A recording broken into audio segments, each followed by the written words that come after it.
자, 우리는 이번에는 저녁 시간에는 교리를 중심으로, 이론을 중심으로 공부하는 시간입니다.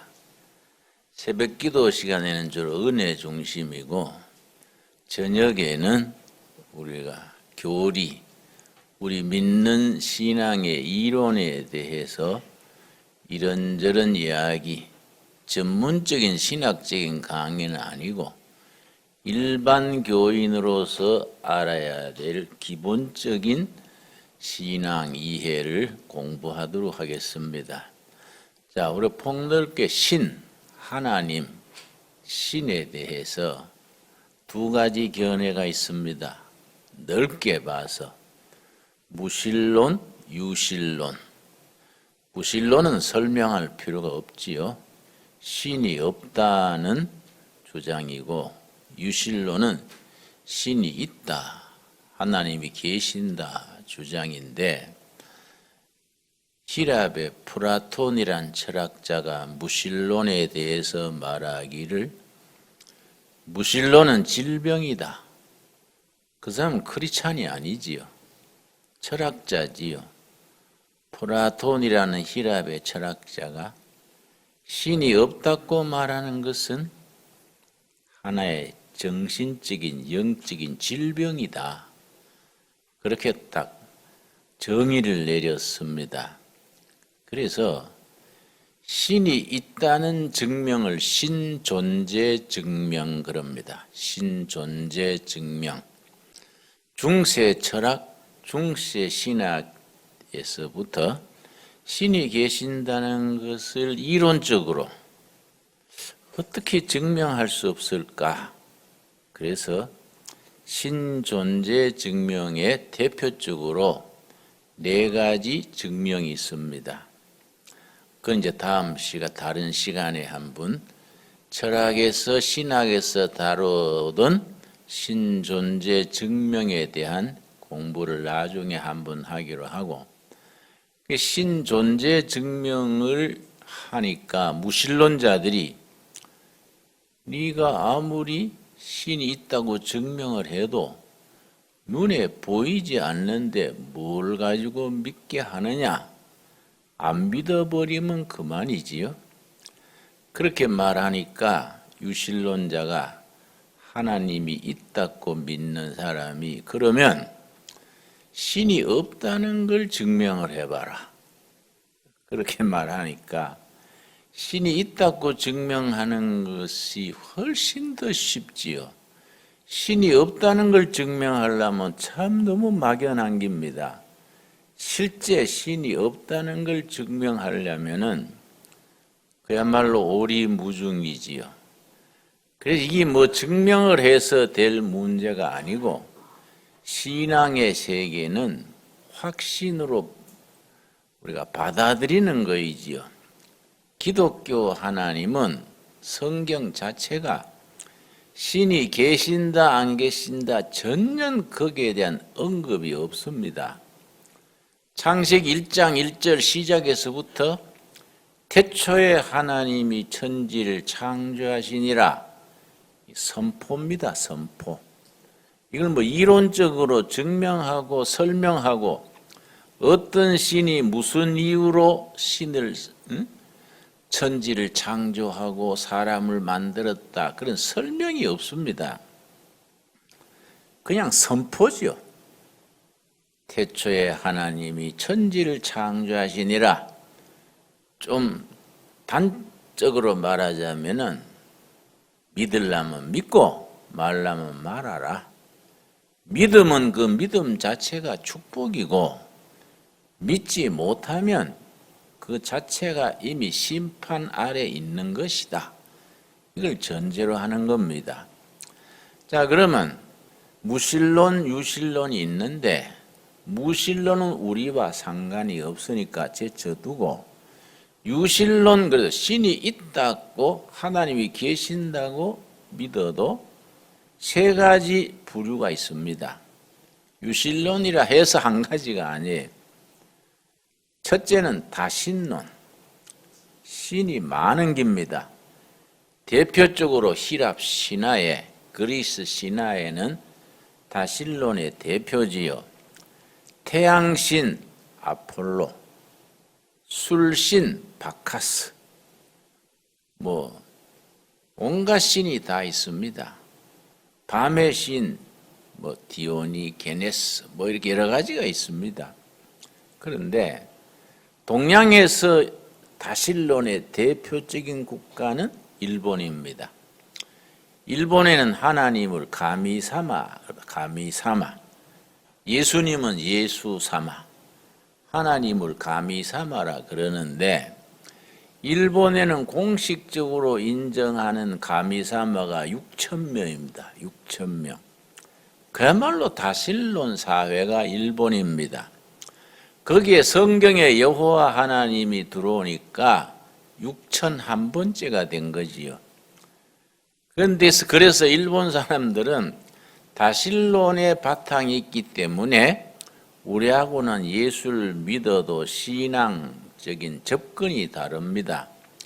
내가 일본 교회에 가서 한 15년 전에 집회를 했었습니다. 일본인 교회, 도쿄에 있는 일본 교회 가서 집회를 했는데, 낮 예배 마치고 점심 식사를 교회에서 공동 식사를 하는데, 내 앞자리에 일본 교회 청년회 회장이 앉아서 같이 식사를 했습니다.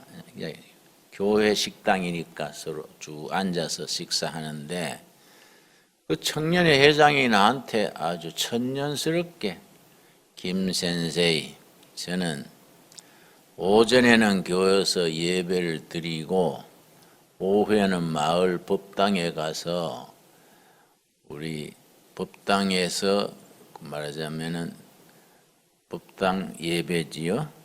거기에 참가합니다. 그 내가 의아해서 바쁘시네요. 응? 어떻게 오전에는 교회 예배를 드리고 오후에는 마을 사찰에 가서 법회에 참석을 하면 하루에 그렇게 바쁘게 그렇게 살아가세요? 저는 이해가 잘 안 가네요. 그랬더니 그 청년 회장이요, 고루고루 해놓으면 한 군데는 아다리가 안 되겠습니까? 이러는 거예요. 근데 그게 농담으로 하는 게 아니고 자기가 그렇게 생각하고 사는 거예요. 오전에는 교회 가서 예배 드리고 오후에는 마을 법당에 법회에 참석하고, 이 일본적 신앙 스타일이에요. 일본이 다실론 사회이기 때문에 그런 생각하는 거지요. 그래서 어린아이를 놓으면은 마을 신사에 가서 등록을 합니다. 조금 돈 좀 붙여서 등록을 하지요. 결혼식은 교회에서 또 합니다.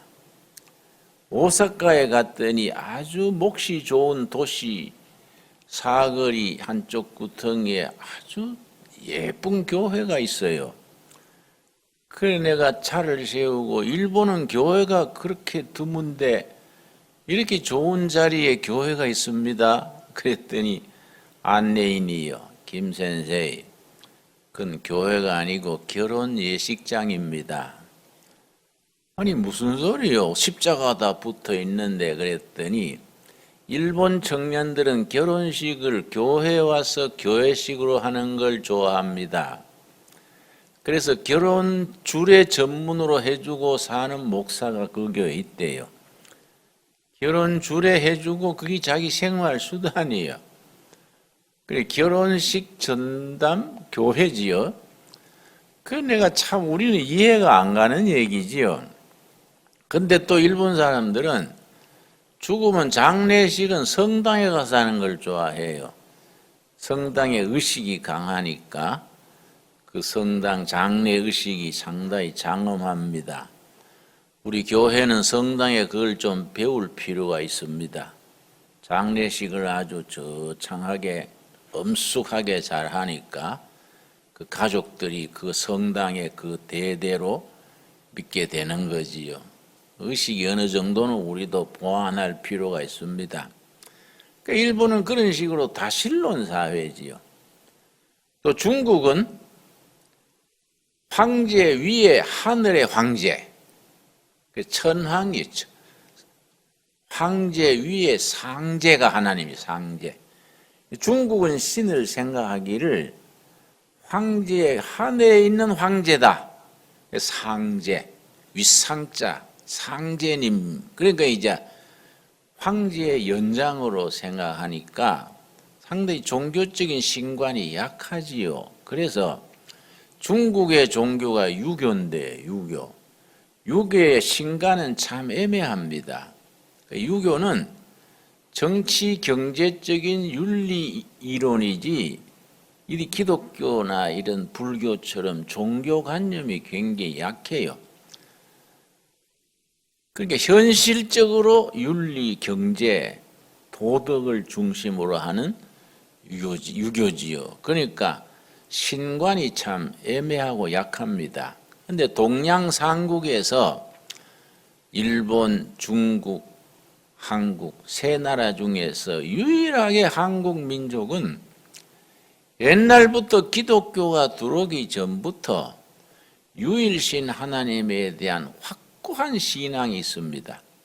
이게 우리 민족의 종교적인 영적인 축복이지요. 자, 신관에 있어서 세 가지 신관이 있다 그랬습니다. 첫째는 다신론, 둘째는 범신론. 이거는 이제 힌두교, 불교가 범신론의 중심입니다. 인도식 신관이 범신론입니다. 범신론은 영어로 팬티즘 그래가지고 산에는 산신이 있고 나무에도 나무신이 있고 강에는 강신이 있고 신이 사방에 편재해 있는 겁니다. 범신론이지요. 그러니까 힌두교, 불교는 범신론을 바탕으로 하고 있습니다. 그래서 불교의 신관은 굉장히 폭이 넓지요. 그런데 기독교는 아주 유일신관이지요. 하나님 한 분, 유일신관.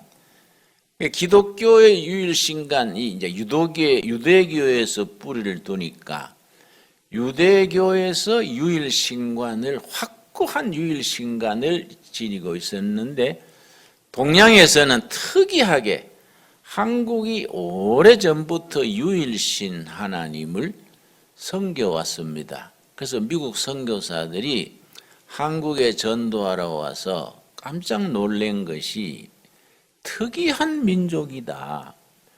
이 코리안이라는 사람들이 영적으로 아주 연구할 만한 대상이다. 왜 그래 놀랬느냐 하면은 선교사들이 오면은 먼저 성경을 번역합니다. 성경을 그 나라 말로 번역을 하는데 선교사들이 와서 성경을 한글로 번역하는데 가장 고충을 느끼는 것이 여호와 하나님을 뭐라고 번역하느냐. 예를 들어서 일본에는 하나님이 가미사마지요. 근데 가미사마가 뭐 공식적으로 6,000명이니까 가미사마라 그래도 어느 가미사마인지 모르는 거예요. 그러니까 하나님이란 개념이 너무나 애매하고 광범한데 이상하게 한국 사람들은 옛날부터 하나님이란 개념이 성경 하나님과 딱 들어맞게 발전해 온 겁니다. 하나님에 대한 칭호가 두 가지입니다. 하느님, 하늘 할 때 하느님, 한 분 하나님, 유일신 하나님을 하나님 그럽니다. 캐톨릭에서는 하느님을 강조해서 하느님 거라고 하늘, 개신교에서는 유일신간을 강조해서 하나님이라고 호칭을 합니다. 그런데 캐톨릭에서 주로 사용하는 하느님은 창조주, 또 온 우주를 다스리시는 하느님. 우리 개신교의 하나님은 유일신 하나님을 강조하는 초점이 다른 거지요. 그러나 그 두 개념이 다 우리 조상들이 옛날부터 하느님, 창조주 하느님, 또 한 분 하나님, 이 개념을 확실히 지켜온 겁니다. 그 선교사들이 한글로 성경을 번역할 때 하나님 개념이 딱 이미 형성되어 있으니까 이걸 복음의 전이해라 그래요. 전이해. 성경 읽기 전에 먼저 하나님에 대한 이해를 한 겁니다. 그 복음의 전이해가 한국 사람들에게는 형성이 되어 있는 거이죠. 그래서 선교사들이 감탄을 한 겁니다. 야, 이 코리안이라는 민족이 특이한 민족이다. 전 세계에 이런 예가 없다. 성경의 하나님 개념을 사전에 전 이해로 가지고 있는 나라가 거의 없어요. 특별히 아프리카의 한 부족은 하나님 개념이 전혀 없어요. 그래서 선교사가 그 부족의 언어로 성경 번역하면서 하나님 개념을 찾느라고 7년 걸렸대요. 7년. 7년 동안 같이 살면서 언어를 습득하면서 하나님 개념을 찾다가 전혀 그게 없으니까 하나님 개념을 만들어 가지고 그걸 가르치기 시작한 아프리카 부족도 있습니다. 그런데 우리 민족은 복음이 들어오기 전에 하나님 혹은 하느님 개념이 분명하게 되어 있으니까 이 민족이 영적으로 아주 특별한 민족이다. 그래서 앞으로 동양 선교의 기준이 되는 국가로 우리가 이 한국에 투자하자. 그래서 미국 선교부, 카나다 선교부, 호주 선교부에서 한국인이 지니는 영성에 감탄을 해가지고 아주 여기에 집중 투자를 했습니다.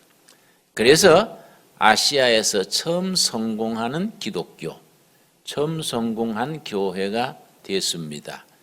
이제 앞으로 그만큼 우리가 책임이 있다는 얘기지요. 자, 아시아 복음화에 우리 한국 교회는 그만큼 책임이 있습니다. 그 예를 들어서 미국의 빌리그램이라는 아주 세계적인 복음 선교자가 있는데 영어로는 에반젤리스트 그래요. 우리나라 부흥사하고는 개념이 좀 다릅니다. 비슷하지만은 좀 개념이 다릅니다.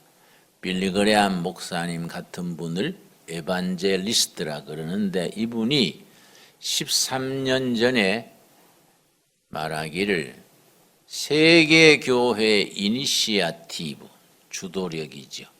세계교회 이니시아티브는 유럽과 미국에서 아시아, 아프리카로 이미 넘어갔다. 섭섭한 일이지만은 세계교회의 이니시아티브가 아시아, 아프리카로 이미 넘어갔다. 13년 전의 얘기입니다. 그러고 하는 말이 앞으로 세계교회는 중국교회와 한국교회가 이끌어갈 것이다. 한국교회를 그만큼 높이 평가했습니다. 중국교회와 한국교회가 이끌어갈 것이다. 그런 말을 남겼습니다. 그래서 앞으로 세계복음화에 중국교회와 한국교회가 앞장서서 세계 기독교를 이끌어 나가야 될 영적인 책임이 있다 하겠지요. 그런 말에 비추어 말한다면은. 그래서 이제 하나님에 대한 관점이 세 가지 이해하셨지요? 다신론, 범신론, 유일신론. 유대 민족이 그 시대에는 다신론의 시대입니다. 그 시대는요, 이 고대 사회는 거의가 다신론입니다. 그래서 이 나라와 저 나라가 전쟁을 하면은 어느 나라가 이긴다고 생각했느냐 하면은 신이 센 쪽이 이긴다. 그때는 그래 생각했습니다. 그런데 그런 시대의 유대 민족은 유일신 하나님을 참 고집스럽게 지켜온 겁니다. 아주 특이한 신앙 문화지요. 이게 동쪽에서는 또 한국이 유일하게 유일신 하나님을 조상 때부터 지켜온 겁니다. 그래서 한국을 동양의 이스라엘이라 그러고 아주 굉장히 영적으로 중요한 위치를 차지하고 있습니다. 자, 그런데 하나님에 대한 이 접근하는 방법, 오늘 주로 얘기하는 것이 구원론이 중심인데 어떻게 하면 구원을 받느냐? 저는 이제 대학에서 철학을 공부하고 특별히 종교 철학을 많이 공부했는데, 종교 철학, 세상에 나오는 많은 종교와 많은 철학이 추구하는 궁극의 목표는 딱 한 가지입니다. 세상에 종교가 많지 않습니까? 철학도 많고 모든 종교와 모든 철학이 추구하는 목표는 하나입니다. 그걸 신인합일의 경지 그럽니다. 신인합일의 경지.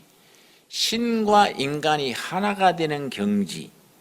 이걸 인간이 가지는 최고의 행복한 상태. 이걸 이제 중세 스토익 철학에서는 이 아주 그 경지를 신앙과 철학에 추구하는 최고의 경지로 생각을 해서 아타락시아, 하나님과 사람이 하나 될 때 그때 오는 즐거움, 이걸 아타락시아, 최고의 인간의 행복한 상태라 아타락시아 그랬습니다. 불교에서는 그런 경지를 열반이래요. 열반의 경지. 불교가 수행하고 최고의 경지가 열반으로 들어가는 거예요. 경지인데 구원받는다, 열반에 이른다, 아타락시아 상태에 이른다. 그 방법에 있어서 차이가 나는 겁니다. 그 구원 얻는 방법에 대해서 모든 종교가 많지만 둘로 갈라집니다. 구원 얻는 방법, 열반에 이르는 그 과정, 신인합일이 되는 그 과정이 둘로 갈라집니다. 첫째는 지상에서 영원으로, 땅에서 하늘로. 둘째는 하늘에서 땅으로, 영원에서 지상으로. 방법이 정반대가 됩니다. 이제 사람이 수행하고 고행하고 온갖 사람의 참선, 수행, 고행 이걸 통해서 깨달음의 경지로, 열반의 경지로 들어가는 이런 종교를 자연종교, 수행종교 그래요. 인간이 수행하고 도 닦고 고행하고 이래가지고 깨달음의 경지로 나아가는 종교. 대표적인 종교가 얼른 생각나시지요? 불교가 대표지요. 불교에 내가 대학 시절에 열심히 따르던 스님이 계셨는데 합천해인사의 성철 스님이요. 성철 스님은 합천해인사 뒷산에 암자를 짓고 거기에 들어앉아가지고 장좌불화라 그럽니다. 앉을 좌자, 누울 와자. 길게 앉았고 눕지 않는다. 장좌불화. 10년간을 눕지를 않았습니다. 10년간 앉아서 자고 앉아서 다 참선하고 했지 10년간 어깨를 방바닥에 대질 않았어요. 10년간 그렇게 수행을 한 겁니다. 나중에 죽은 뒤에 보니까 척추가 S자로 휘었어요. 얼마나 디스크가 심했겠습니까? 통증이 최고로 달하는 신체 구조를 가지고도 눕지를 않았어요. 그래서 나는 성철 스님 보고 참 안 됐다. 뭔 죄가 많아서 평생을 눕지를 않고 살까? 난 눕는 걸 좋아해서요. 내 차에는 항상 담요 벽에 싣고 다닙니다. 난 시간만 나면 누워서 쉬어요. 그 편하고 얼마나 좋은데 뭐 어쨌다고 10년이나 안 눕고 나는 스님 안 된 게 얼마나 감사한지. 나는 목사 된 게 너무 감사해요. 언제든지 누워서 쉬고 어떻게 사람이 10년간 안 눕고 그렇게 수행을 합니까? 그러니까 이 참 차원이 다른 거이지요. 지상에서 영혼으로 인간의 수행으로 올라간다는 것이 그렇게 고통스러운 거예요. 자기 수행과 극기, 고행을 통해서 깨달음으로 나가는 종교, 이제 도교, 불교가 대표적이지요. 두 번째는 하나님이 사람을 찾아와서 구원의 길을 제시해 주는 종교, 이걸 계시 종교, 은혜 종교라 그럽니다. 물론 기독교가 대표적이지요. 하나님이 사람을 찾아오신 겁니다. 구원이 하늘에서 땅으로 내려온 겁니다. 불교 같은 경우에는 지상에서 영원으로, 기독교는 계시 종교, 은혜 종교는 영원에서 지상으로 하나님이 사람에 찾아오신 겁니다. 그래서 불경을 읽을 때 하고, 나도 이제 대학 시절에 불교에 한 3년 따라다녔는데요, 심취했었는데, 그 내가 염불하면요, 엔간한 주지 스님 뺨칩니다, 아주. 그런데 불경에 이제 능엄경이니 금강경이니 유명한 경들이 있습니다. 이런 경들 읽어보면요, 성경하고 완전히 다릅니다. 뭐이 다르냐? 우리가 늘 기독교 신앙에 익숙한 사람들은 기독교가 가지는 강력한 파워를 잘 모르고 신앙생활하는 겁니다. 기독교가 가지는 장점 중에 장점이 뭐냐 하면은 우리가 미처 알지 못했을 때 하나님이 찾아오신 겁니다. 그래서 복음서에 내가 아직 죄인 됐을 때에 그리스도께서 나를 위해 죽으셔서 구원의 길을 열어놓으신 겁니다.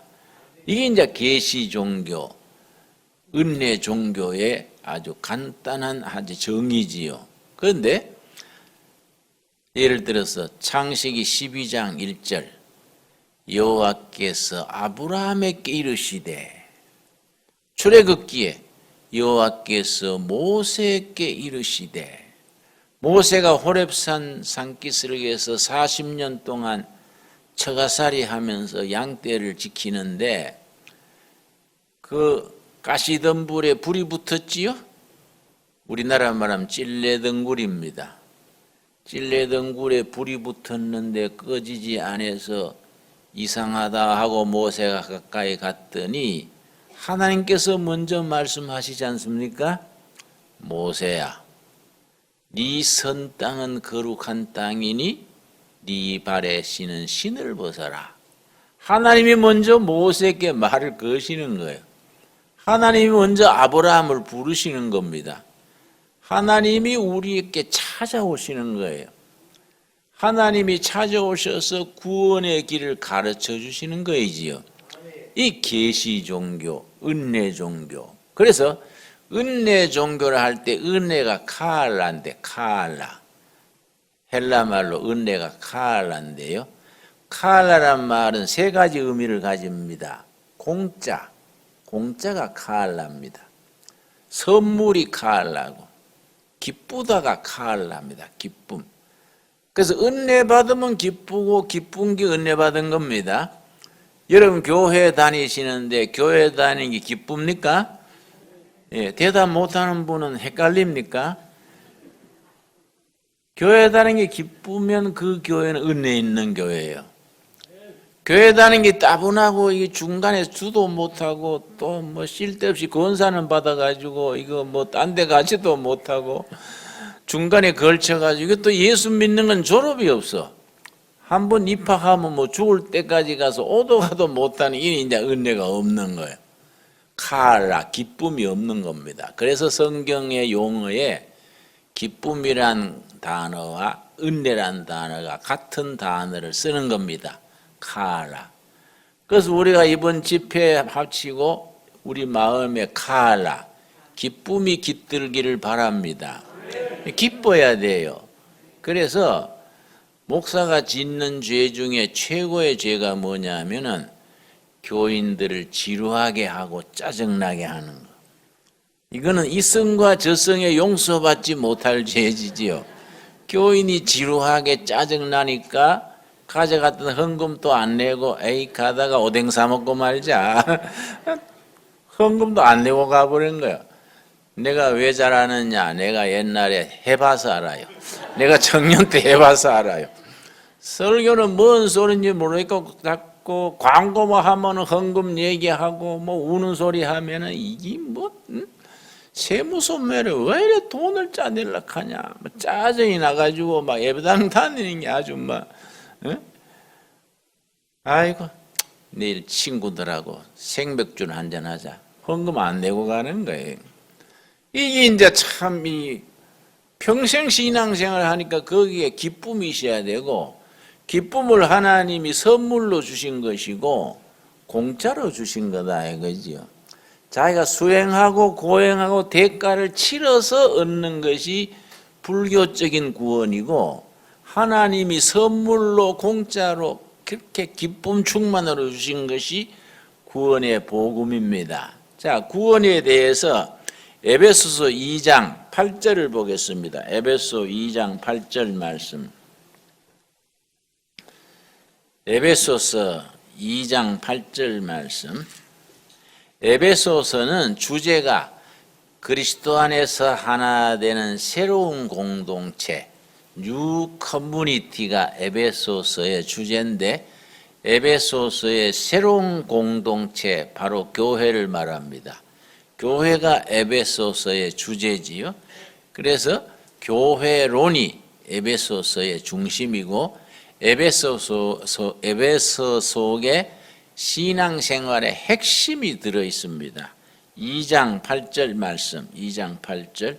너희는 그 은혜에 의하여, 은혜의 의미가 세 가지라 그랬지요. 첫째 뭡니까? 공짜. 둘째 선물. 셋째 기쁨.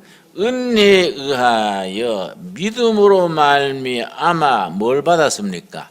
구원을 받았으니. 구원이 고행하고 수행해서 받는 것은 불교적인 견해, 자연종교, 수행종교의 관점이고 계시종교, 은혜종교는 믿음으로 말미암아 하나님이 사람에게 구원을 주시는데 복잡하고 어려우면 구원받을 사람이 없다 이거예요. 그래서 하나님께서 구원의 방법을 만들어내신 겁니다. 그래서 기독교적인 구원은 사람이 만든 구원의 방법이 아니고 하나님이 인간 사정을 잘 아시고 어떻게 만 백성을 구원에 이르게 할까 쉽게 간결하게, 영어로 표현하면 simple and clear, 복잡하게 해놓으면 믿을 사람이 별로 없지 않습니까? 쉽게 간결하게 최소한의 조건만 딱 내세워서 구원을 받게 하자. 이게 우리가 은혜 종교의 특징인 거지요. 딱 한 가지 조건을 내건 겁니다. 뭘로 말미암합니까? 믿음으로. 그래서 믿음으로 구원받는 데라. 믿음으로 말미암아. 자, 8절 다시 읽습니다. 너희는 그 은혜에 의하여 믿음으로 말미암아 구원을 받았으니. 받았으니 벌써 과거 완료형입니다. 완료형. 벌써 구원을 받았습니다. 언제 받았습니까? 믿을 때 받은 겁니다. 믿을 때 이미 구원을 받았으니 이것은 너희에게서 난 것이 아니요 하나님의 뭡니까? 하나님이 믿음을 가진 사람에게 선물로 주신 것이다. 그러니까 접근이 다르지 않습니까? 그렇지요? 자연종교, 수행종교하고는 차원이 다른 거예요. 믿음으로 말미암아 이미 구원을 받았으니 이건 선물로 주신 것이다. 그 믿음으로 구원을 받고 나니까 기쁨 충만해진 거예요. 그 감격에 넘치고 이게 이제 기본적인 구원관입니다. 자, 로마서 3장 로마서 3장은 사도 바울이 고린도 교회에서 3개월간 머물면서 그 펠로폰네소스 반도의 그 중간에 있는 항구가 고린도시입니다. 고린도시에 3개월간 머물면서 그 바다 건너편이 로마입니다. 로마에 앞으로 갈 것을 대비해서 3개월간 정성 들여서 쓴 서신이 로마서인데, 로마서가 아주 교리서입니다. 교리서. 그 불교에서 로마서에 해당하는 책이 금강경, 다이아몬드 수트라. 다이아몬드가 한문으로 금강입니다. 금강경, 다이아몬드 수트라. 여기 이제 불교의 금강경과 성경의 로마서가 아주 서로 비슷한 그런 내용인데, 대치가 되는 내용인데, 로마서 3장에 보면은 그 복음에 대해서 아주 확실하게 씁니다. 3장 23절 말씀, 3장 23절. 모든 사람이 죄를 범하였음에 하나님의 영광에 이르지 못하더니, 하나님의 영광에 이르지 못한다는 말이 헬라어 성경이나 영어 성경에는 하늘에 닿아야 되는데 너무 짧아서 하늘에 닿지를 못한다. 구원의 길, 하늘에 닿는 길이 너무 짧아서 하늘에 닿을 수가 없는 겁니다. 너무 짧아서 하늘에 닿지 못하는데 왜 그러냐? 죄 때문에, 죄. 그래서 죄라는 말에 대해서 우리가 영적 의미를 잘 알아야 됩니다. 헬라어의 죄는 하말티아입니다. 하말티아. 하말티아는 빗나간 화살이에요. 빗나간 화살. 화살이 관역으로 탁 들어가지 못하고 빗나가 버린 것이 죄입니다. 하나님과 우리와의 관계에서 관계가 깨져버리고 빗나간 삶. 하나님이 우리를 창조하실 때에 하나님을 섬기고 바르게 사는 DNA, 코드가 있어요.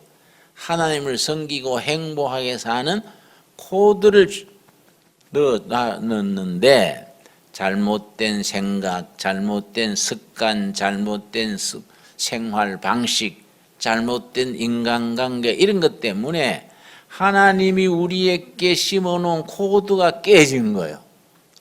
그 코드가 깨진 상태가 죄의 상태예요. 빗나간 상태예요. 그 빗나간 상태에서 하나님께로 돌아오는 것을 뭐라 하겠습니까? 그걸 회개라 그래요. 회개.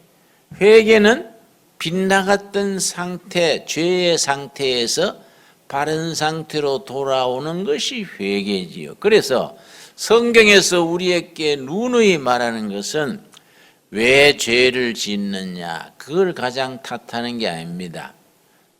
모든 사람이 죄 아래 있다는 것을 성경은 전제로 합니다. 그런데 성경이 우리에게 나무라는 건 뭐이냐? 왜 지은 죄를 회개 안 하느냐? 성경이 우리에게 요구하는 것은 회개해라, 회개. 그래서 예수님의 첫 설교도 그 설교입니다. 마가복음 1장 15절이 예수님의 첫 설교인데요. 때가 차고 하나님의 나라가 가까웠으니 회개하고 복음을 믿어라. 예수님의 첫 설교예요. 그래서 성경이 우리에게 누누이 한결같이 요구하는 것은 회개해라, 회개해라. 그래서 마지막까지 남는 죄가 한 가지 있습니다. 마지막까지 남는 죄. 이 죄에 대해서 우리가 잘못 이해하면요, 신앙관이 빗나갑니다. 저는 청송에 아주 복동교회라고 아주 고향교회입니다. 산골에 있는 교회인데요. 어릴 때는 부흥회를 많이 했습니다. 요새는 부흥회 3일 정도 이렇게 간단히 하지만은 우리 어릴 때는요, 일주일 내 부흥했습니다. 월요일부터 토요일 아침까지 부흥회를 했습니다. 나는 초등학교 때부터 부흥에 빠지지를 않았어요. 어머니하고 늘 가서 부흥에 참석하고 조라도 거기 앉았고 했었는데, 그 낮 공부할 때요, 부흥 강사님이 잘못 가르쳤습니다. 히브리서 6장 4절인가 보면은 한 번 은혜를 받고 다시 그 길로 가면은 구원에서 제외된다. 그 말이 있습니다. 한번 찾아보겠습니다. 히브리서 6장 4절입니다. 참 이런 성경 해석이 얼마나 중요하냐면은 성경을 잘못 해석하면 우리 영혼을 죽이게 됩니다. 6장 5절 말씀. 6장 5절 말씀.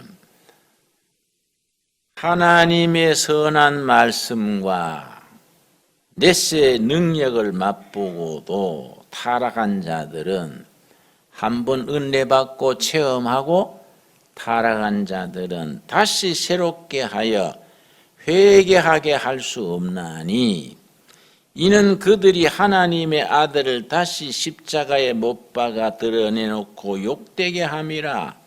한번 은혜 받고 은사 받고 그렇게 타락한 사람은 구원에 제외된다. 히브리서 6장 4절을 그대로 가르친 겁니다. 낮 공부 때. 그런데 교회 권사님 한 분이요, 그날 그 집회 마치고 자살했습니다.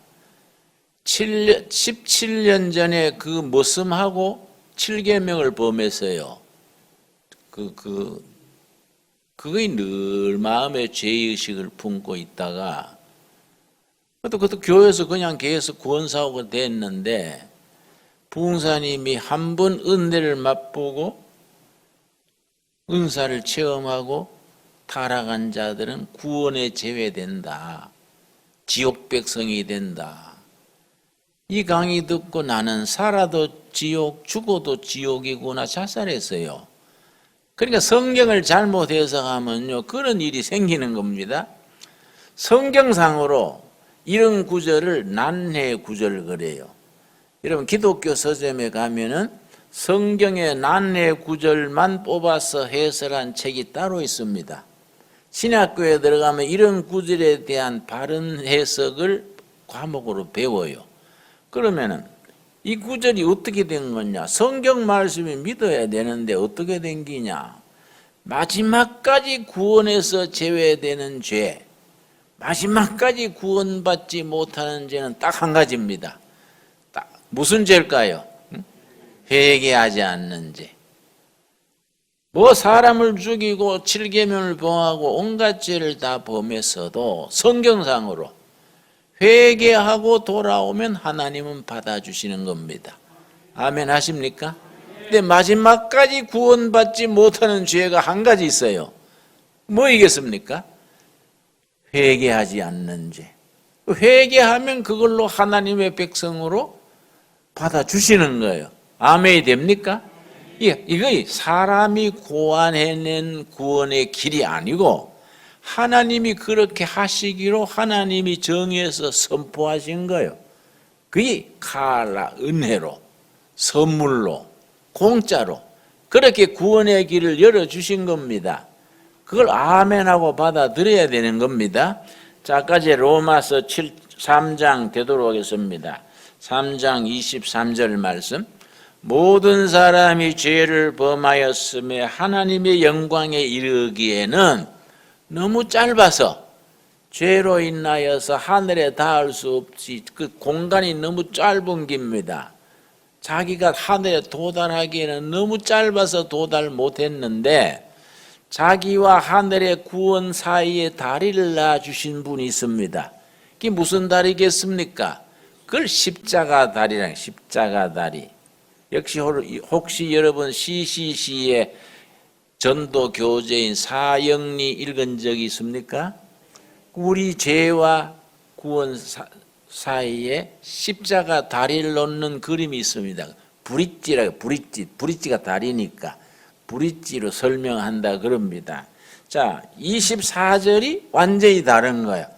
죄 때문에 하나님과 떨어져서 짧아서 도달하지 못했는데 하나님과 우리 사이 구원의 백성이 되게 하는 사이를 메워주시는 분이 있다 이거지요.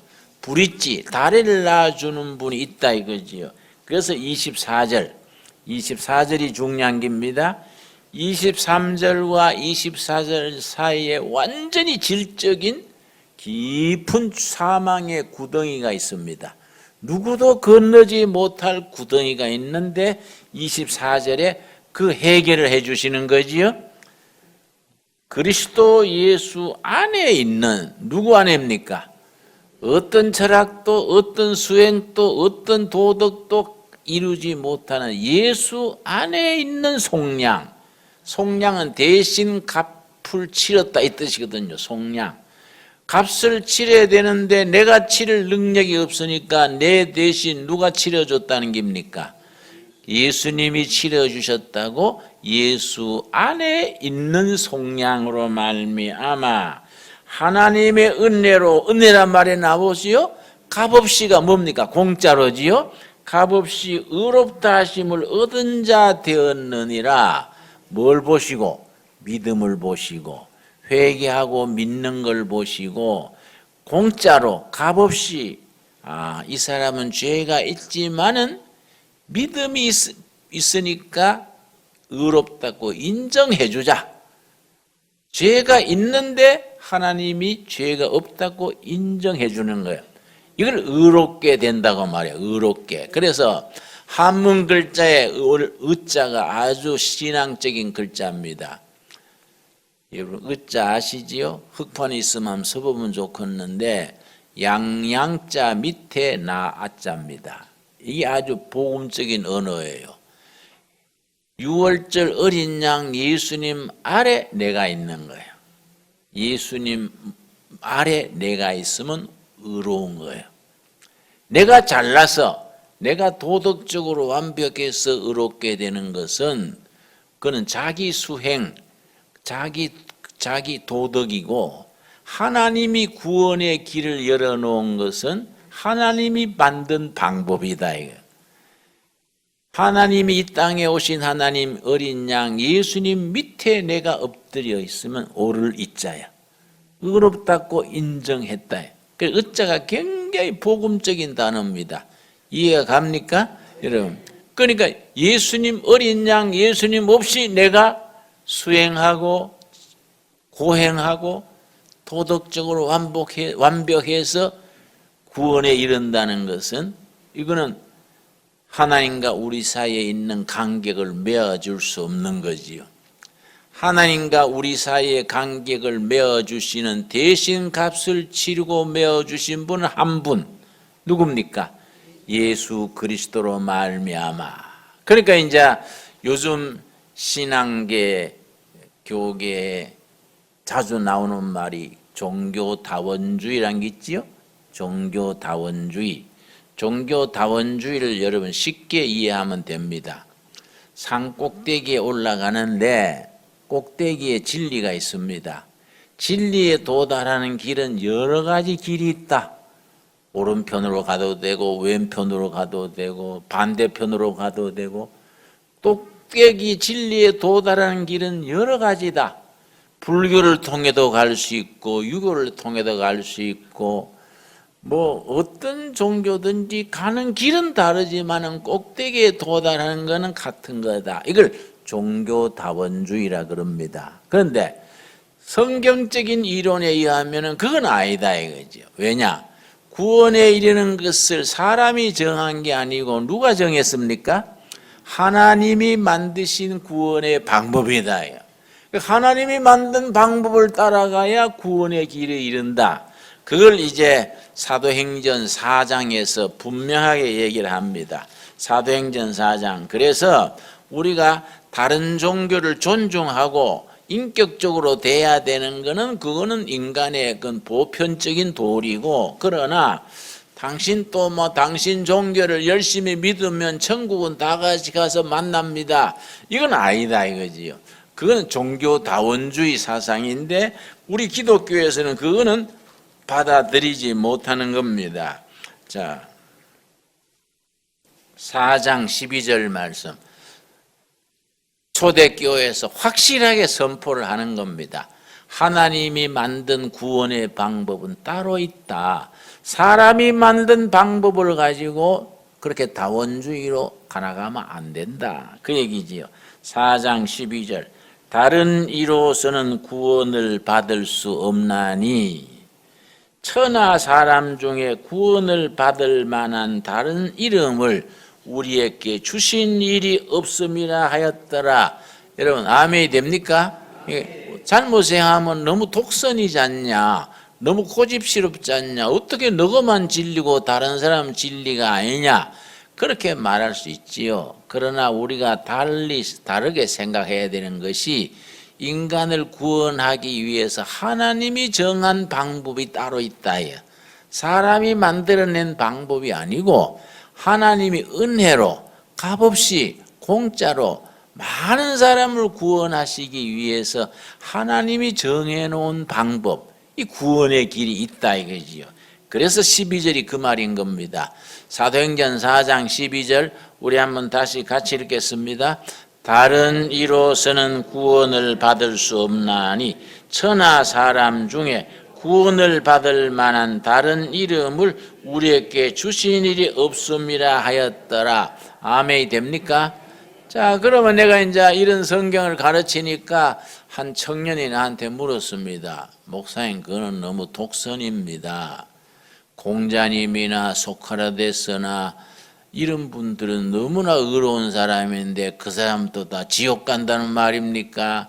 그건 너무 기독교가 너무 고집이고 그거는 불공평합니다. 그래서 그 공자님이나 석가문이나 소크라테스도 다 지옥 간다는 말은 성경에 없어. 그건 자네가 넘겨짚은 거야. 그러면 천당 안 가고 구원 못 받으면 다 지옥 가는 거 아닙니까? 그래서 그게 아니고, 그런 사람들 위해서 성경에 뭐라고 정의를 했느냐 하면은 요한계시록 20장입니다. 그래서 성경을 고루고루 바로 이해를 해야 됩니다. 성경을 부분적으로 보고 고집에 빠지면 안 되지요. 요한계시록 20장 11절 말씀. 그래서 그런 문제를 똑똑한 청년들은, 학생들은 묻거든요. 여러분 자녀들 중에도 유인주일 초등학생만 되면 영나 애들은 엄마한테 묻습니다. 엄마, 그러면 예수 안 믿는 사람은 다 지옥 가? 우리 아버지는 그렇게 착하고 그런데 다 지옥 가는 거야?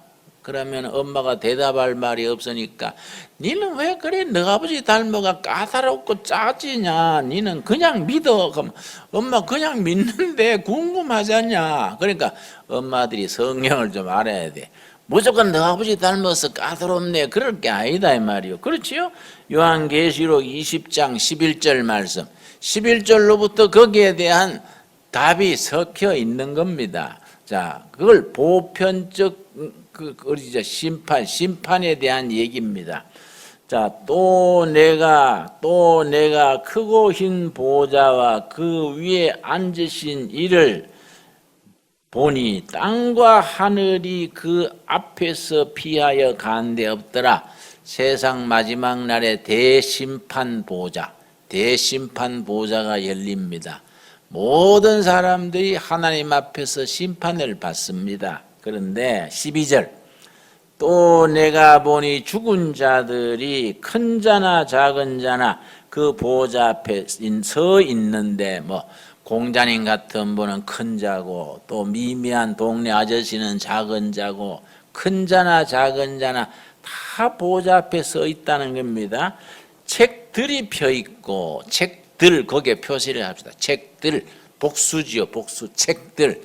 아마 우리가 짐작컨대 한 사람의 한 권, 책들이 펴 있고, 또 다른 책이 펴졌으니, 이건 단수입니까 복수입니까? 이건 단수지. 이건 더북, 그 책, 더북입니다. 앞에 책은 북스, 책들이고, 뒤에 책은 더북, 단수 한 권입니다. 책이 펴졌으니 곧 무슨 책이라고요? 생명책이라. 그 생명책의 주인이 누구겠습니까? 예수님의 생명책이다. 생명책의 주인이 예수님입니다. 생명책이라 죽은 자들이 자기 행위를 따라 책들에 기록한 대로 심판을 받으니, 자, 모든 사람이 책 한 권이라고 생각합시다. 공자님도 한 권, 석가모니도 한 권, 다 한 권인데 그 책 속에 평생 살아온 게 기록이 다 돼 있는 겁니다. 여러분, 제가 74년에 중앙정부에 잡혀가서 조사를 받는데 2달간 행적을 10분 단위로 기록하라는 거예요. 내가 무슨 재주로 10분 단위로 기록을 합니까? 그런데요, 2달 동안 어느 날 뭐 했고 안 재우고 두드러 맞고 죽을 지경이 되니까요 10분 동안 그걸 다 기록하더라고요. 내가 그 사람이 천재가 따로 없어요. 궁해지고 급해지면요, 그날 엘리베이터를 탔는데 여자 둘을 만났고 줄줄줄 나오는 거예요. 사람이 특이합니다. 우리 뇌 속에요, 스마트폰에 탁탁 찌듯이 찍혀 있는 거예요. 이 급해지고 죽을 자리가 되면 술술술 풀리 나오는 거예요. 그러니까 책들에 기록된 대로 심판을 받는다. 뭐를 따라 심판받습니까? 행위를 따라. 행위가 선한 사람은 좋은 대우를 받겠지요. 행위가 못된 사람, 김정일이 같은 사람, 옛날 악질 저질 사람들은 거기에 해당되는 심판을 받는 거지요. 자, 이해 갔습니까? 그런데 생명책에 기록된 사람, 그건 예수를 믿음으로 예수님이 그 책에 이름을 올리는 거예요. 자기를 믿고 죽은 사람은 생명책에 이름을 올려놓은 겁니다. 그 사람들은 요한복음에 심판에 이르지 않는다. 그 사람들은 심판 보호자에서 통과요. 장학생이에요, 장학생. 그 천국의 문 앞에 가서 베드로 사도가 예를 들어서 어느 동네에서 왔어요. 동두천에서 왔습니다. 주민등록 번호가 얼마요? 예를 들어서 그러면은 몇 번 그러면 책을 찾으면 김진홍 책이 어디 있나 그러면 사도님 저 이름은 그거 찾아서 안 됩니다. 생명책에 내 이름이 있습니다. 확신을 가지고 대답해야 되는 거이지요. 그러면 베드로가 그래? 생명책에 한번 찾아보지. 찾다가 김진홍 없는데? 그러면 아이고 웃잖아 이러지 말고 사도님 혹시 2장 잘못 넘긴 거 아니에요? 연세가 많으셔서 헷갈린 것 같은데 다시 찾아보세요. 확신 있게 나와야 돼요. 확신 있게. 그 베드로가 다시 써보고 그러네 내가 넘겼구나. 어찌 그리 자신이 있지? 자신이 있는 게 아니라 예수님이 그렇게 의롭다고 인정해 줬지 않습니까? 내 이름을 생명책에 올리고 의롭다고 인정해 줬으니까 나는 생명책에 이름이 있는 겁니다. 이런 확신이 있어야 돼. 그걸 구원의 확신이라고 말하는 겁니다. 납득이 가십니까? 그래서 이런 게 먼저 말씀을 통해서 머리로 이해가 가야 돼요. 머리가 이해가 가서 그 다음에 가슴에 뜨겁게 임하는 겁니다. 그래서 사람은 제일 먼 거리가 머리에서 가슴까지가 먼 거예요.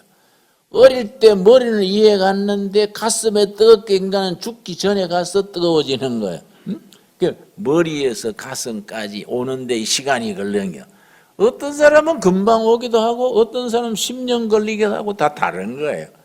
그러니까 먼저 말씀에 이해를 하고 가슴에 뜨겁게 확신으로 임하는 겁니다. 그런 구원의 확신에 임할 수 있게 되기를 바랍니다. 자, 로마서 3장 아까 읽은 말씀 되돌아 살피고 우리 좀 쉬도록 합시다. 로마서 3장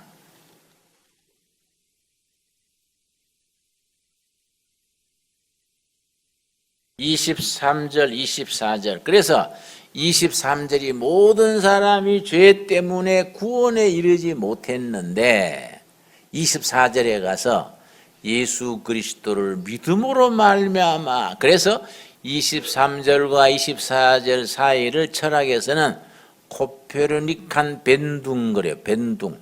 벤둥은 독일어로 대변화, 체인지, 대변화. 죄로 말미암아 하나님의 구원에 이르기는 너무 짧았다. 그런데 24절에서 예수 그리스도로 말미암아 의롭다고 인정받았다. 23절과 24절 사이에 코페르니쿠스가 1495년에 천동설에서 지동설로 바꿨지요. 지구 주위를 태양이 돈다. 천동설이요. 그런데 코페르니쿠스가 1495년에 아니다. 태양 주위를 지구가 돈다. 지동설 그래요. 이걸 코페르니쿠스적인 대전환. 그래서 로마서 23장과 24절 사이를 코페르니칸 벤둥 그래요. 코페르니쿠스적인 대전환, 대변화. 예수를 믿을 때와 믿지 못할 때는 질적 차이가 있는 겁니다. 땅의 사람에서 하늘로 사람으로 대전환이 이루어지는 겁니다. 그걸 구원받았다. 구원받았다. 뭐를 통해서 구원받았습니까? 믿음을 통해서. 그리스도를 자기 주인으로 모시는 믿음으로 말미암아 하나님이 그 믿음을 보고 생명체 이름을 딱 올려주는 거예요. 여러분, 자기 생명의 자기 이름이 생명체에 올라간 걸 믿습니까? 네. 예, 확실히 믿어야 돼요. 그게 구원의 1단계 조건이지요. 우리 10분간 쉬도록 하겠습니다. 인사도 하고 차도 한잔하고 그래서 마무리하도록 하겠습니다. 내 설명이 좀 어렵습니까? 좀 딱딱하지요? 그러나 신앙의 기본이니까 이걸 거쳐야 돼요. 421장. 내가 예수 믿고서 제사함 받아 나의 모든 것 다 변했네. 지금 내가 가는 길 천국 길이요 주의 피로 내 죄가 씻겼네. 나의 모든 것 변하고 그 피로 구속받았네. 하나님은 나의 구원 되시오니 내게 정죄함 없겠네. 주님 밝은 빛 대사 어둠에 지니 나의 모든 것 다 변했네. 지금 내가 주 앞에 온전케 되면 주의 공로를 의지함일세. 나의 모든 것 변하고 그 피로 구속받았네. 하나님은 나의 구원 되시오니 내게 정죄함 없겠네. 특별히 421장은 내가 1968년 12월 4일 밤에 예수님을 인격적으로 만나고 구원의 감격에 넘쳐서 부른 찬송이 421장입니다. 옛날 찬송 210장인데 옛날 가사가 더 좋았던 것 같은데 쓸데없이 가사를 고쳐놔가지고 찾기도 힘들고 복잡해요. 그래서 나는 모태신앙입니다. 그런데 어려서부터 교회를 열심히 다녔는데요. 초등학교 5학년, 6학년 때 2km가 넘는 시골길에 늘 새벽 기도를 다녔으니까 대단한 어릴 때는 참 보통 신앙이 아니랬지요. 우리 어머니는 늘 나를 목사 되라고 그랬었습니다. 중학교 1학년 때 대구에 나와서 대구 동신교회라는 큰 교회 학생회 고등학교 때 학생회 회장을 2년 했습니다. 보통 1년 하면 마치지 않습니까? 자꾸 1년 더 하라 그래서 고등부 학생회장을 2년 했지요. 열심히 잘 했길래 2년 시켰겠지요. 근데 대학을 과를 잘못 들어갔어요. 철학과를 갔습니다. 내가 처음에 철학과를 갈 때는 문학자가 된다. 뭐 도스토예프스키나 무슨 톨스토이 같은 문학자가 된다. 사상을 가진 문학자가 돼보자. 그래서 철학과를 갔는데 철학과가 그 자꾸 따지고 고민하고 의심하는 과지요. 철학과 2학년쯤 되니까 교회를 못 다니겠더라고요. 교회 너무 위선자들이 많은 것 같아요. 교회에서 사랑합시다. 아멘 하는데 교회 문 밖에 나서면 사랑 안 하기로 작정한 사람들 같아요. 그래서 이 교회란 게 이 위선자들이 모이는 데다. 응? 위선자들이 모여서 자기 만족하고 있는 곳이 교회다. 이런 반발심이 생기더라고요. 그래서 내가 이런 위선적인 신앙에 머물러 있을 필요가 있겠나 싶어서 한 방황을 심하게 했습니다. 철학과 학생들은 불교를 좋아해요. 불교가 깊이가 있다고 이제 불교를 좋아해. 내가 이제 대구 부근에 동화사라고 있습니다. 거기에 열심히 법회에 참석하고 또 대구 시내 6개 대학에 불교 학생회를 만들어서 불교 학생회 대구 연합회에 내가 학술부장을 했습니다. 나한테 회장하라는 걸 우리 어머니가 권사님인데 지금 또 날 목사들하고 기도하시는데 내가 불교 학생회 회장회가 되겠냐? 총 학술부장을 하면서 기독교 학교인 우리 계명대학에 불교 강좌다 열고 앞뒤도 모르고 천방지축으로 날뛰었습니다. 근데 불교가 참 사홍서원이 있습니다. 사홍서원.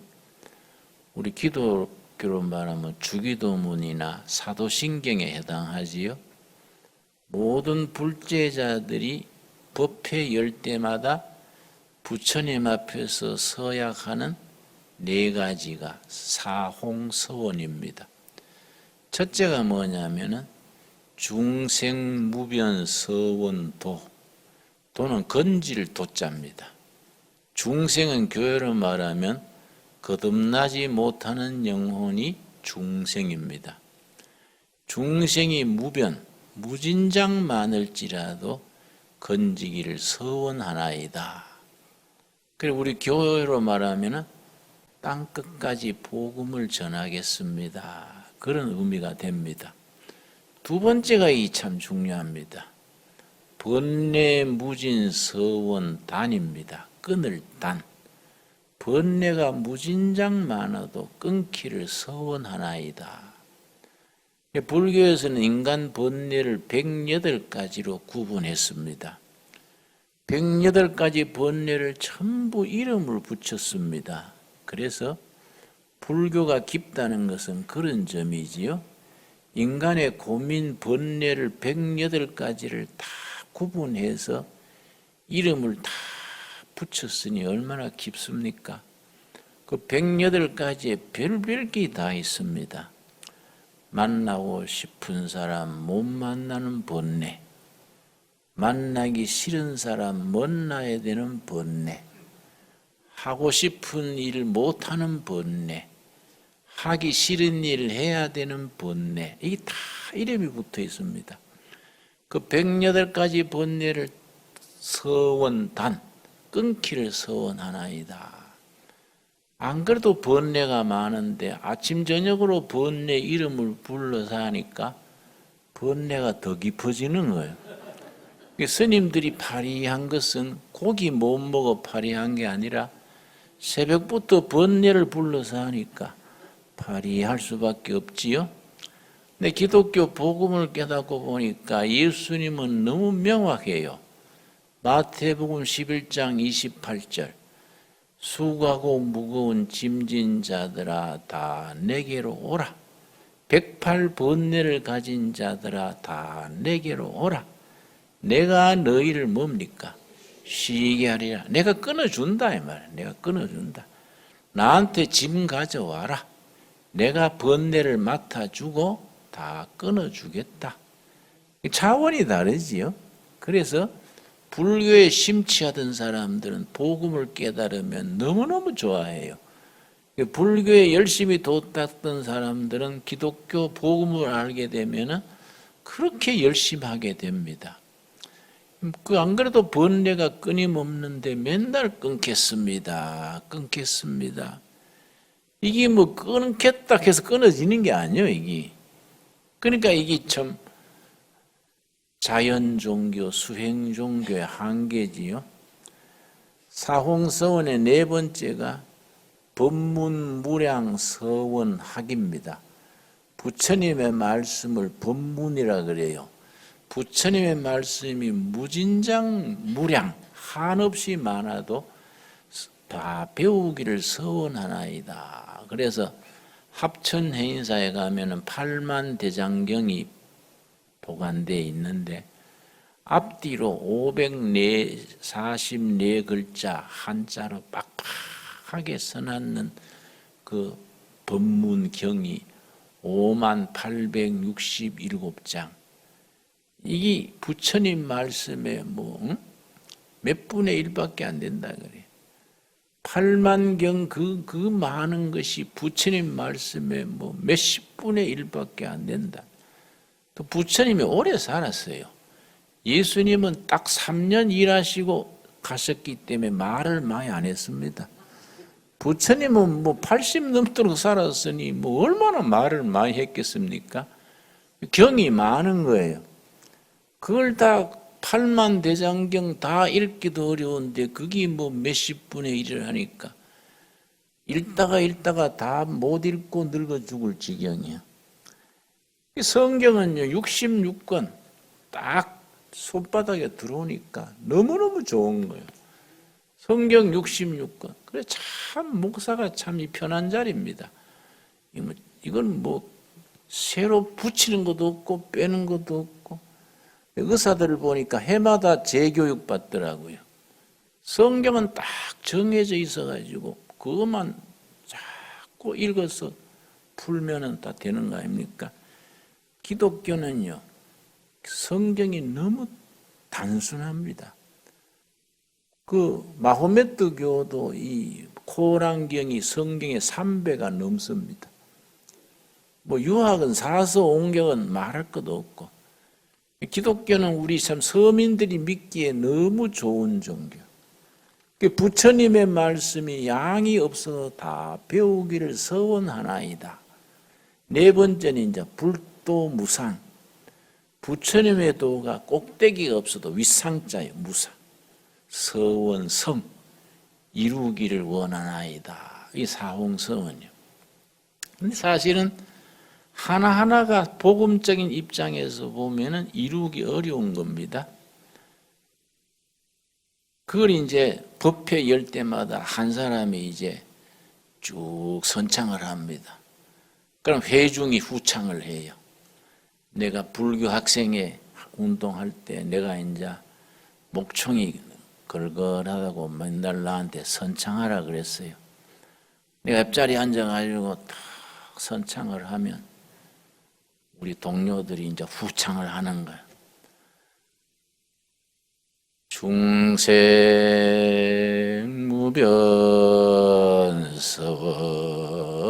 중생무변서원도 이 목탁이 없네. 불도 법문무량서원하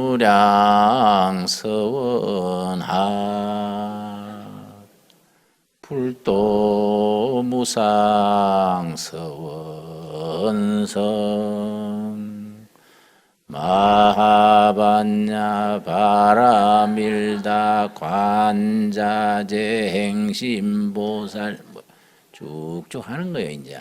근데 나 열심히 했습니다. 나는요 기질상으로 뭘 하면 열심히 해요. 열심히 했습니다. 한 2년쯤 하고 나서 신경성 위장병 생겼어요. 불면증 생기고 위장병 때문에 소화가 안 되는 거야. 소화도 안 되고 잠도 못 자고 몇 달간 죽만 먹으니까요 마당에 있는 병아리를 봐도 부러워요. 저 병아리 어떻게 건강이 좋아 저래 뛰어다니나. 밤에 잠을 못 자면요 새벽 3시 4시 조금 자고 나면 불면증 그 수확한 병이야. 밤에 잠 못 자고 조금 눈 붙이고 나면 낮에 땅을 밟으면 솜 밟는 것처럼 끌렁끌렁해요. 불면증 힘듭니다. 그 위장병에 불면증에 시달리니까 이게 안 되겠더라고요. 내가 이 20대 초반에 이거 뭐 위장병 불면증 때문에 뭐 열심히 마봤냐 해도 되도 않고, 예배당에는 또 뭐 가다가 안 댕기 가기도 싫고, 여름 방학 때야 에이 이제 이래 살아가 되겠냐. 담요 한 장 들고요 무조건 시외 버스를 탔습니다. 타고 보니 청도 가는 버스예요. 종점이 청도더라고요. 대구 옆에 청도 있습니다. 종점에 내려가지고 무조건 담요 들고 산중으로 한 2시간 들어갔습니다. 들어갔더니요 운문사라는 절이 있어요. 운문사, 구루문자, 문문자. 그 절 뒤에 아주 홍송숲이 쫙 있는데 숲이 멋있어요. 골짜기에 물이 흐르는데 그 골짜기 옆에 소나무 밑에 바위에 딱 자리 잡고 담요 깔고 내가 금식 기도를 시작했습니다. 그때는 신앙이 뭐 밑이 없을 때니까 부처님이든 예수님이든 있는 분이 나와주세요. 내가 젊은 놈이 뭐 위장병에 불면증에 이거 뭐 꼴이 말이 아닙니다. 누구든지 있는 분이 나와주세요. 부처님도 좋고 예수님도 좋고. 응? 그래 내가 3일을 골짜기에 물 마시고 밥도 안 먹고 뭐 위장병에 불면증에 이거 뭐 20대 초반에 골골하고 사느니 내가 여서 막 경상도 말로 뒤져버리자 여기만. 응? 이 골짜기에 물 마시고 누가 나타나지 않으면 여기서 뒤져버린다. 그렇게 내가 열심히 했는데 3일째 되는 날 밤 3시쯤 지났는데요. 하늘에서 빛이 비쳤어요. 빛이 내 가슴으로 확 비춰오시고 예수님이 나타나셨어요. 예수님이 아주 인자하신 모습으로 나타나서 씩 웃으시는 거예요. 씩 웃으시고 그냥 팔 벌리고 웃으시고 나타나. 내가 온몸이 뜨거웠어요. 막 온몸에 막 성령의 불로 뜨거워서 얼마나 기쁘겠습니까? 내가 기뻐서 뛰고 막 그 달밤에 체조하는 거야. 응? 바위 위에 서가지고 막 예수님 감사합니다. 나한테 나타나 주시니 평생 예수님의 사람 되겠습니다. 기뻐서 감격에 넘쳤는데 그 길로 날 새면서 그 운문사 절에서 달리다시피 해서 청도읍에 나왔습니다. 청도읍에 나와가지고 무조건 중국집에 갔어요. 중국집에 가서 우동 곱빼기를 하나 해주세요. 그랬더니 아직 시간이 안 됐다는 거예요. 11시. 아내가 우동값 2배를 드릴 테니까 곱빼기 해주세요. 그랬더니 쾅쾅 이 우동을 이렇게 쳐서 만드는 거 있지 않습니까? 이렇게 탕탕 치고 하더니 우동만큼 곱빼기를 해줬어요. 그걸 그 자리에서 다 먹었습니다. 그들은 지금까지 위장병이라고는 흔적도 없어요. 참 신기한 일이야. 그 뒤에는 없어 안 먹고 안 줘서 못 먹지 뭐 위장병 때문에 못 먹는 적이 없어요. 그날 저녁부터 잠이 오는데 어깨가 땅에 닿으면 10초 안에 코 골아버려요. 그래 깊이 잠자는 거예요. 그래 나는 우리 교인들 중에 이 병 고쳐주시면 예수 잘 믿겠습니다. 그건 순서가 틀렸어요. 그건 하나님과 거래하는 식이지. 은혜 받으면 병이 덤으로 없어지는 거죠. 그렇지요? 은혜를 받으면 거기 부수입으로 이거는 병이 없어지는 거이지 병 고쳐주시면 신앙생활 잘하겠습니다. 이건 아니다 이거지요. 응? 그러니까 내가 그 뒤로는요 그날 저녁부터요 불면증도 사라져버리고 위장병도 사라져버리고 내 인생이 완전히 아까 말한 코페르니칸 변동이 된 거예요. 완전히 살아난 거예요. 이게 하나님의 은혜를 체험한다는 게 중요해요. 은혜로 공짜로 하늘에서 내려오는 거예요. 하늘에서 빛이 비친 거예요. 하늘에서 빛이 비쳐가지고 예수님이 뭐 말씀도 안 하셨어요. 씩 웃으시고 은혜를 미쳤는데 내가 그때의 감격, 감동. 지금도 뭐 살다가 뭐 이렇게 복잡해지고 산만해지만 가만히 무릎 꿇고 그때 그 장면을 생각하는 거예요. 그때 내가 20대 그랬는데 그 예수님이 지금 또 계시는데 내가 뭔 걱정할까? 그 예수님한테 맡기면 되는 거이지. 그런 생각하게 되지요. 근데 내가 말씀을 통해서 구원의 확신, 제시씀 받은 확신을 확실히 깨달은 거는 대학 졸업하고 2년 뒤에요. 미국 유학 간다고 준비를 하다가 에베소 1장을 읽었는데 에베소 1장 찾아보겠습니다. 에베소 1장. 그래 우리가 신앙생활에 한두 번은 그런 영적 체험의 고비가 중요한 겁니다. 그걸 이제 철학에서는 실존적 체험 그래요. 실존적 체험. 자기 삶의 전 인격이 거기에 반응하는 자기 존재를 전체를 거기에 걸고 변화하는 그런 체험이 필요한 거이지요. 에베소서 1장을 1968년 12월 4일입니다. 이 1장이 이제 내 대학 선배 중에 홍응포 형이라고 2년 철학과 선배가 있었는데 그해 여름부터 이제 로마서 공부하고 에베소 공부하는데 1장 7절을 읽고 지나갔습니다. 68년 12월 4일 저녁인데요. 1장 7절 읽고 지나갔는데 뭐 번쩍했어요. 내 영혼의 헤드라이트 불빛이 비친 겁니다. 우리가 그리스도 안에서 그의 은혜의 풍성함을 따라 그의 피로 말미암아 속량고 제사함을 받았느니라. 이 말씀을 읽고 지나갔는데 뭐 비쳤어요. 내 영혼에 불빛이 비친 거예요. 그래서 다시 읽었습니다. 두 번째 다시 읽고 내 영혼에 지진이 난 거지요. 그때 68년 12월 4일이 내 인생의 전기죠. 전기. 완전히 터닝 포인트지요. 우리가 누구 안에서입니까? 그리스도 안에서, 예수 안에서.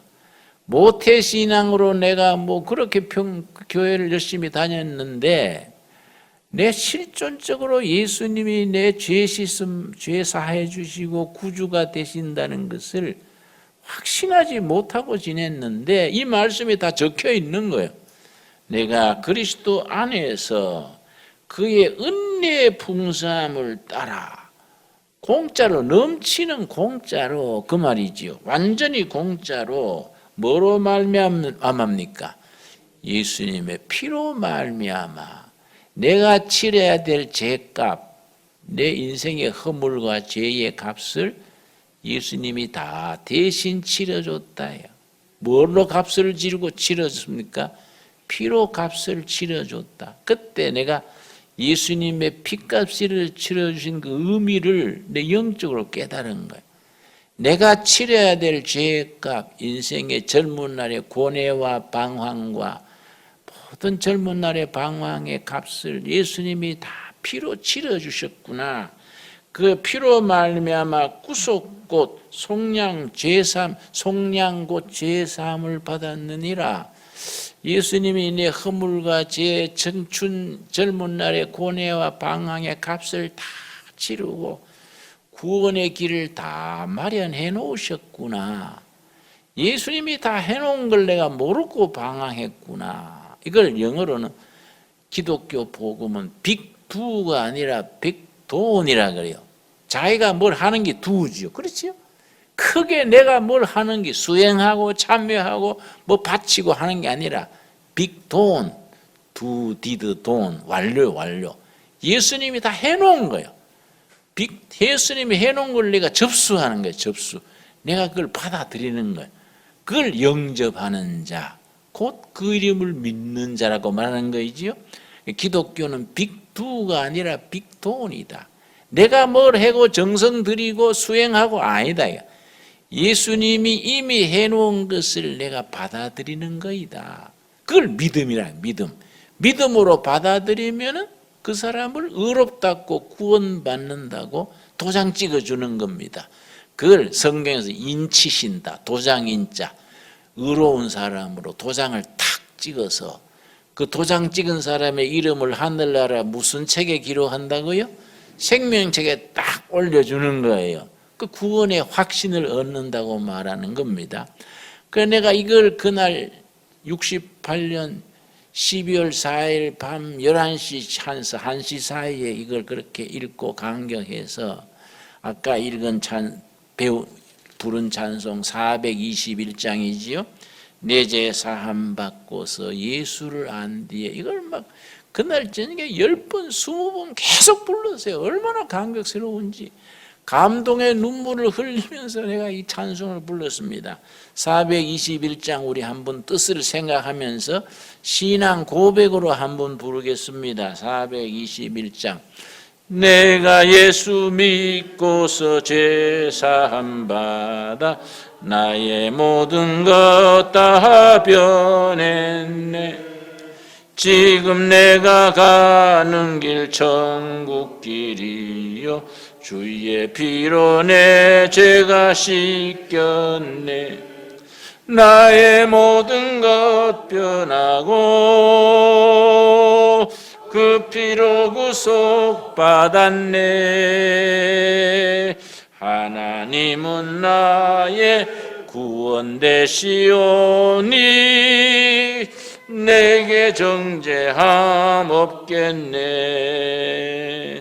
주님 밝은 빛 대사 어둠에 지니 나의 모든 것 다 변했네. 지금 내가 주 앞에 온전케 되면 주의 공로를 의지함일세. 나의 모든 것 변하고 그 피로 구속받았네. 하나님은 나의 구원 되시오니 내게 정죄함 없겠네. 우리 3절 손뼉 치면서 한번 부르겠습니다. 내게 성령 임하고 그 크신 사랑 나의 맘에 가득 채우며 모든 공포 내게서 물리치시니 내 맘 주 안에 있겠네.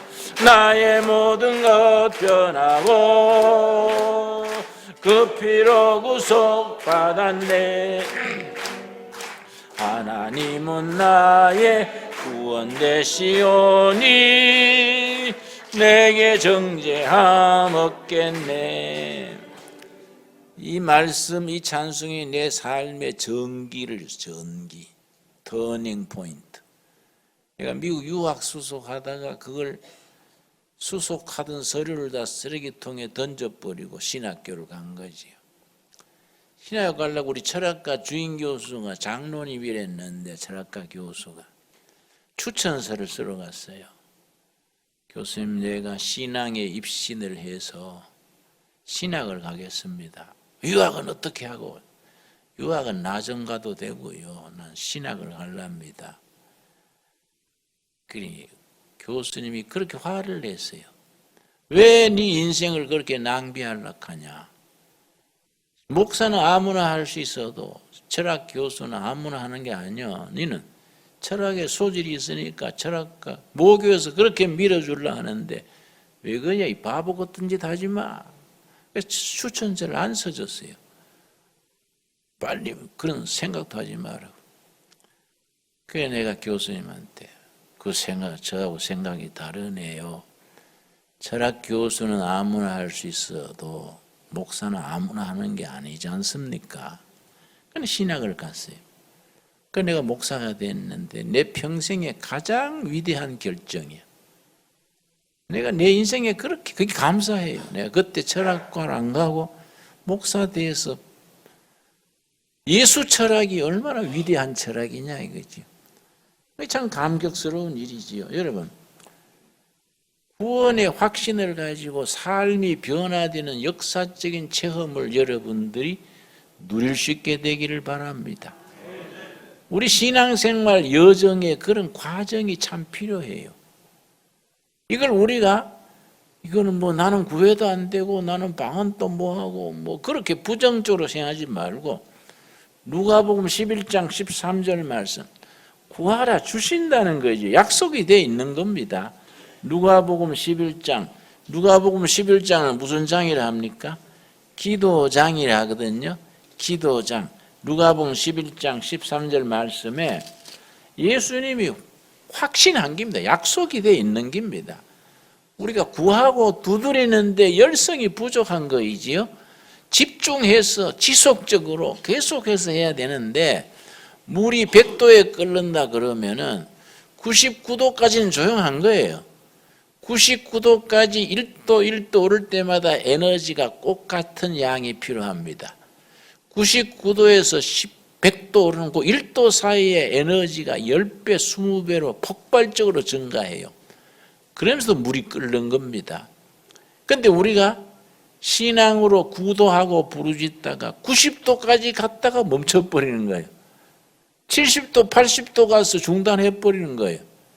그래, 뭐 올라가다가 꺼지고 올라가다가 꺼지는 거예요. 자꾸 자동차 발등 꺼지듯이.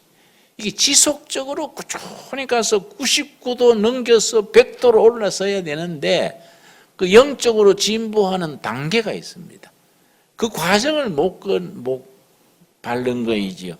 누가복음 11장 13절의 약속을 확실히 믿어야 됩니다. 우리 한번 같이 읽겠습니다. 너희가 악할지라도 좋은 것을 자식에게 줄 줄 알거든 하물며 너희 하늘 아버지께서 구하는 자에게 성령을 주시지 않겠느냐 하시니라. 아멘 하십니까? 너희가 시원찮아도 자식한테 좋은 걸 주지 않느냐. 하물며 하늘 아버지께서 왜 구하는 자에게 반드시 성령을 주신다. 믿어집니까? 그 앞에 10절에 뭐라 그랬습니까? 11장 10절. 구하는 이마다 받을 것이요 찾는 이는 찾아낼 것이요 두드리는 이에게 열릴 것이니라. 이 말을 뒤집어 봅시다. 구하지 않으면 받지 못하는 겁니다. 찾지 않으면 찾아내지 못하는 겁니다. 두드리지 않으면 열리지 않는 거예요. 이해 갑니까? 우리 그렇게 뒤집어 생각해 봐야 돼요. 땅에서 구해야 하늘에서 응답을 하는 거예요. 우리가 두드려야 열리는 겁니다. 두드리면 너희가 악할지라도 자식한테 좋은 걸 주는데 하물며 두말할 거 뭐 있냐요. 하늘 아버지께서 구하는 자에게 왜 성령을 주시지 않겠느냐. 주신다. 여러분 믿어버립시다. 믿어야 돼요. 믿고 구하면 주시는 겁니다. 믿으면 구하는 그 시기 사람마다 다른 거예요. 그 각자에게 자기에게 주어진 시간이 있는 겁니다. 하나님이 응답하는 그 시간을 카이로스 그래요. 카이로스. 하나님이 정한 때에 하나님이 허락하시는 그때까지 두드리고 구하고 찾고 하면은 반드시 응답한다는 믿음을 가집시다. 우리 기도하겠습니다. 하나님 감사합니다. 오늘 월요일 날 특별 시간을 이어서 하나님의 말씀을 상고했습니다. 우리가 그리스도 안에서 그 은혜 풍성함을 따라 십자가에 설리신 피로 말미암아 우리 고뇌와 방황과 죄값을 예수님이 대신 다 치르시고 죄가 있는데 없다고 인정해 주시고 구원해 주신 것을 감사합니다.